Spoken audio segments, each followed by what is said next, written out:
Today I signed a proclamation of disaster emergency due to the severe weather that we're going to see that has an impact on Pennsylvania and our neighbors to the north and the east, probably even more than us. The proclamation is important because it actually authorizes state agencies to work together to actually bring people in that they might not ordinarily bring in. And it also allows them to go to avoid some of the time-consuming bid prospects or procedures that if there were no emergency, they'd have to.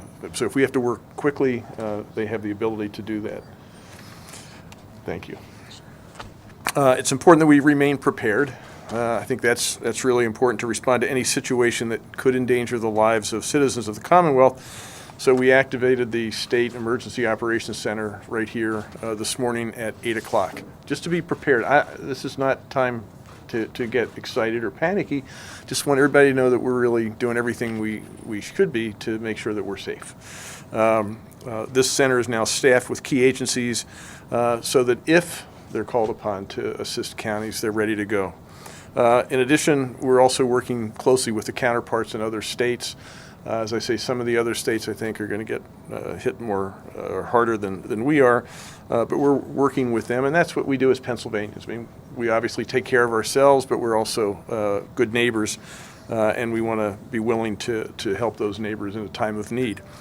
So part of the preparation for this event is knowing what resources we have available to us.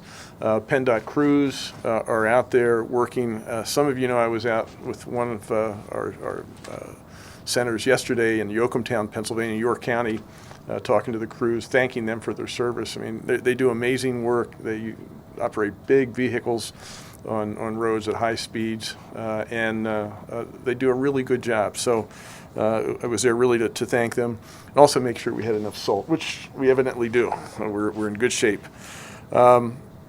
They're ready. They're ready in Yoakumtown. They're ready all over the place, and we have plenty of equipment, plenty of salt for what we have to do here.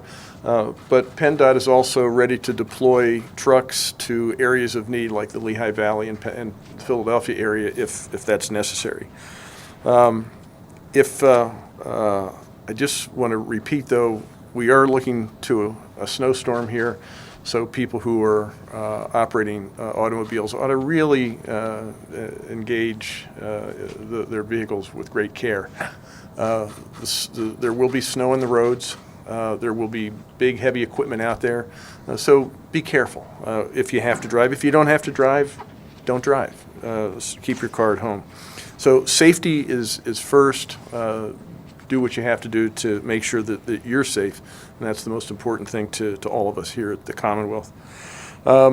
If you go out, we are expecting strong and gusty winds, so make sure you take that into account. The wind will be blowing, and that means even if it's not snowing, when the snow stops, there might be some drifting. If you lose power in your home, do not use a gas-powered generator, a camp stove, a kerosene heater inside the house without proper ventilation, because all those things are sources of carbon monoxide, or could be. We have to make sure that you're safe. Leave your home immediately and call 911 if you have a carbon monoxide alarm that goes off. Another thing that you ought to be aware of and be concerned with, we have low temperatures. So hypothermia is a serious condition where you lose temperature in your body. Older Pennsylvanians and babies are most at risk for this kind of thing. These are just simple things. If your power's out for a long time, stay with a relative or friend. Go to a shelter if one is open in your area.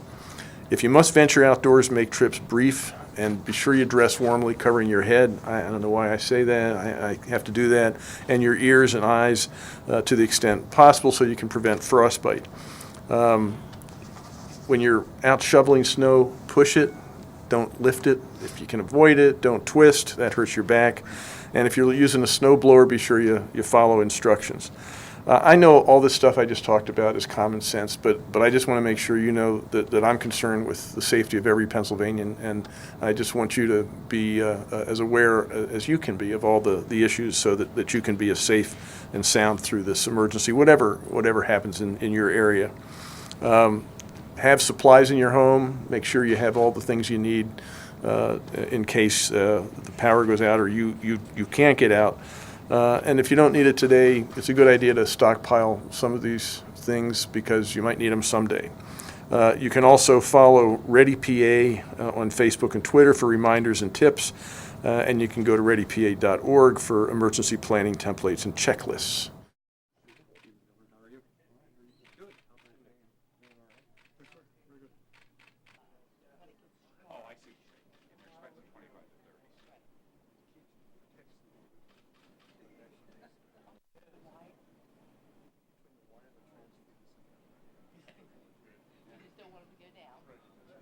We have normally, when I grab something, our lieutenant colonel who represents the Department of Military Affairs sits here, and he's our gentleman that helps out. Nice to meet you, sir.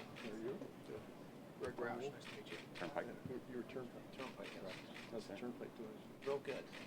Traffic's flowing east and west. Is it going to New Jersey? Or is they We just sent some additional resources down to District 4 Philly area just to have the additional resources there.